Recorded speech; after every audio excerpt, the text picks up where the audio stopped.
अस्सलाम वालेकुम व्यूअर्स। आज के इस लेक्चर में हम पढ़ेंगे सेकंड फंडामेंटल फॉर्म। एग्जांपल है जिसमें हम फाइंड करेंगे एल एम एन, जो कि हमारे पास सेकंड फंडामेंटल कोफिशिएंट्स है एक स्फेयर के लिए। उसमें एक सरफेस आर हमें गिवन है, a cos u cos v, a cos u sign v, a sin u, और यू इसमें हमारे पास लैटिट्यूड है और वी लॉन्गिट्यूड है। तो वीडियो शुरू करने से पहले आपसे रिक्वेस्ट है कि मेरे चैनल को सब्सक्राइब करें ताकि मेरी यहाँ आने वाली वीडियो जो है वो सबसे पहले आप तक पहुँच सके। तो आज का लेक्चर स्टार्ट करते हैं।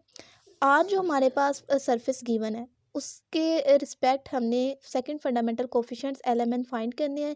तो एलिमेंट फाइंड करने के लिए हमें जो हमारी नेसेसिटीज़ होती है उसमें हमारे पास ई जी एफ़ और एच चाहिए होता है, और ई जी एफ़ एच के लिए हमें आर वन और आर टू की ज़रूरत होती है। तो उसके लिए हमें जो आर सरफेस गिवन है उसका हम derivative with respect to u लेते हैं तो वो आर वन के इक्वल आ जाता है, और अगर उसका derivative with respect to v लेते हैं तो वो आर टू के इक्वल आ जाता है। यहाँ पे बिल्कुल सेम मैंने ऐसे ही लिखा हुआ है। जो आर वन एक्चुअली में हमारे पास है वो इस आर सरफेस का derivative with respect to u है। डेरिवेटिव इस तरह से ए कोस यू, ए और साइन जो हमारे पास कोस वी है ये दोनों कांस्टेंट है। कोस यू का derivative sine u minus sine u, और इसमें ए साइन वी कांस्टेंट है, कोस यू का डेरिवेटिव माइनस साइन यू, और ए जो साइन यू है उसका डेरिवेटिव ए कोस यू।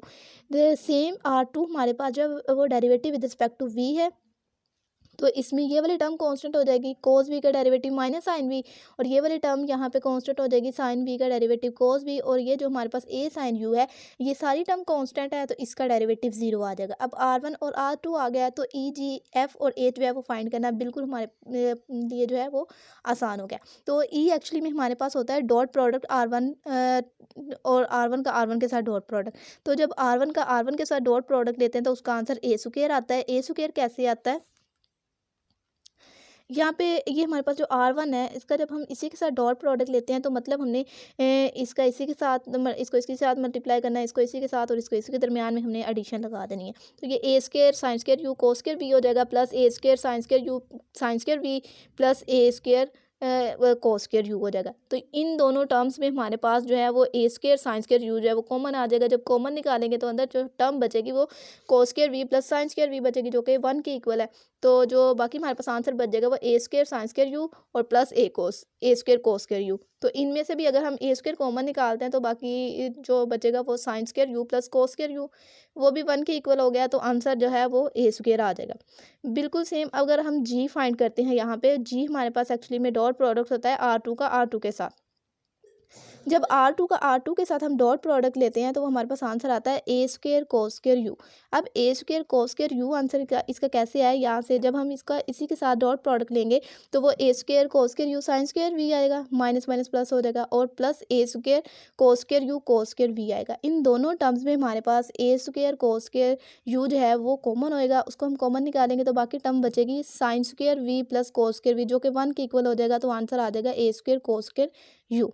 बिल्कुल सेम एफ का जो फॉर्मूला होता है वो हमारे पास डॉट प्रोडक्ट होता है आर वन का आर टू के साथ। जब आर वन को आर टू के साथ डॉट प्रोडक्ट लेते हैं तो आंसर हमारे पास जीरो आता है। जीरो आंसर कैसे आता है, यहाँ पे सेम हम देख लेते हैं। आर वन को आर टू के साथ मल्टीप्लाई करना है, जब ये वाली टर्म को इसके साथ मल्टीप्लाई करेंगे तो minus minus plus a square sine u cos v sine v, minus a square sine u cos u sign v cos v. अगर हम देखें इन दोनों टर्म्स का कंपैरिजन करें तो दोनों टर्म्स जो हमारे पास है सेम है, एक के साथ प्लस है एक के साथ माइनस है, तो वो दोनों टर्म्स आपस में कैंसिल आउट हो जाएंगी, और जब जीरो के साथ मल्टीप्लाई करेंगे तो ये वाली टर्म भी जीरो हो।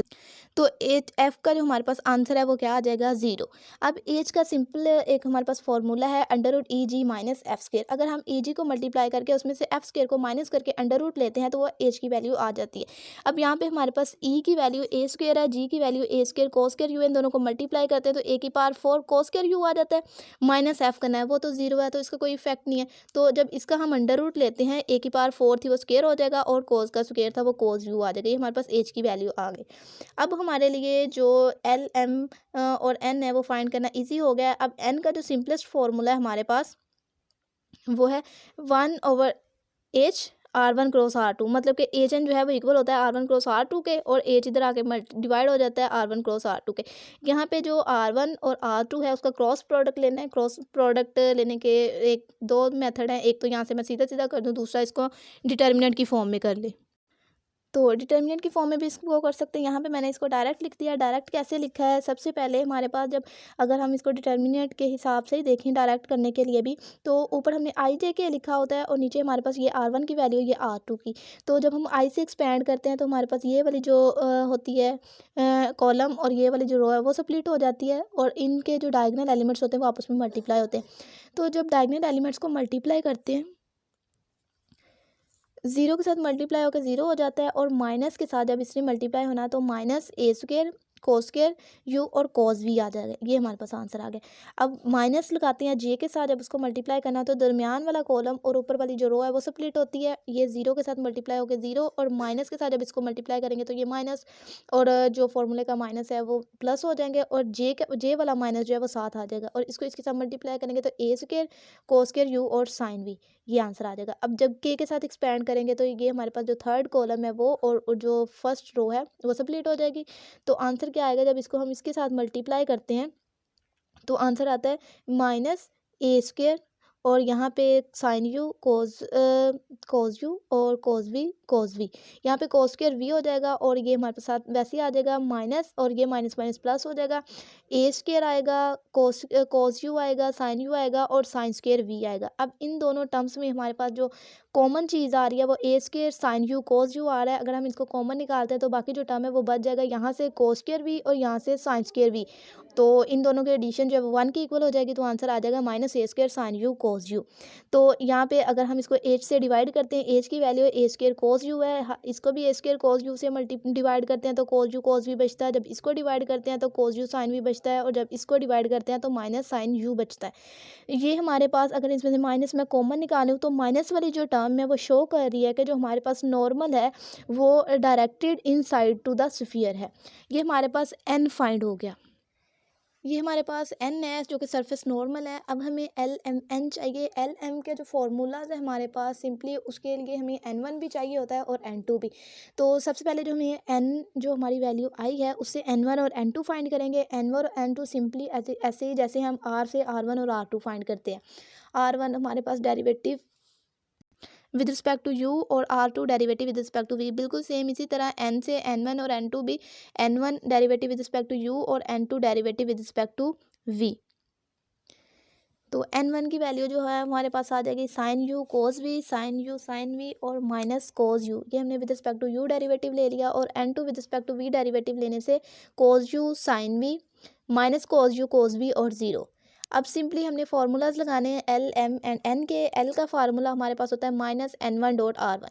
एन वन की वैल्यूज़ लगाएंगे, आर वन की वैल्यूज़ लगाएंगे, इन दोनों का आपस में डॉट प्रोडक्ट लेंगे। डॉट प्रोडक्ट लेने से हमारे पास जब इसको इसके साथ मल्टीप्लाई करेंगे तो a sign square u cos square v और सेकंड टर्म को जब मल्टीप्लाई करेंगे तो a sign square u sin square v. अब जब थर्ड टर्म को मल्टीप्लाई करेंगे तो ए कोस स्क्वायर यू। अब इन दोनों टर्म्स में हमारे पास a sign square u common है, cos square v plus sine square v बच जाएगा, ये इक्वल 1 के हो जाएगा। और इन दोनों टर्म्स में हमारे पास ए कॉमन है, sin square u plus cos square u आ जाएगा जो कि इक्वल 1 के होगा। आंसर एल का आ जाएगा ए के इक्वल। बिल्कुल सेम इसी तरह एम का हमने फॉर्मूला लिखा है। एम का formula minus n one dot r two, n one dot r two भी लिख सकते हैं या फिर n two dot r one भी लिख सकते हैं। ये एम के लिए दोनों फार्मूलाज एप्लीकेबल हैं और दोनों के आंसर सेम आते हैं, बिल्कुल सेम। इसी तरह हमने एन वन की और आर टू की वैल्यूज़ लिखनी है। वैल्यूज़ लिखने के बाद उनका डॉट प्रोडक्ट लेना है, सिंप्लीफाई करना है। तो सिंप्लीफाई करने के बाद उसका आंसर जो है वो हमारे पास जीरो आ जाएगा। Same as it is N का फार्मूला लिखना है। एन का फार्मूला होता है minus n two dot r two. N two की वैल्यूज़ लिखेंगे, आर टू की वैल्यूज़ लिखेंगे, दोनों का आपस में डॉट प्रोडक्ट लेंगे। सिंप्लीफिकेशन के बाद जो आंसर आएगा वो ए कोस स्क्वायर यू आएगा जो कि हमारी रिक्वायरमेंट से सेकंड फंडामेंटल फॉर्म के कोफिशिएंट्स जो कि हमने यहाँ पे फाइंड कर लिए एल एम एंड एन।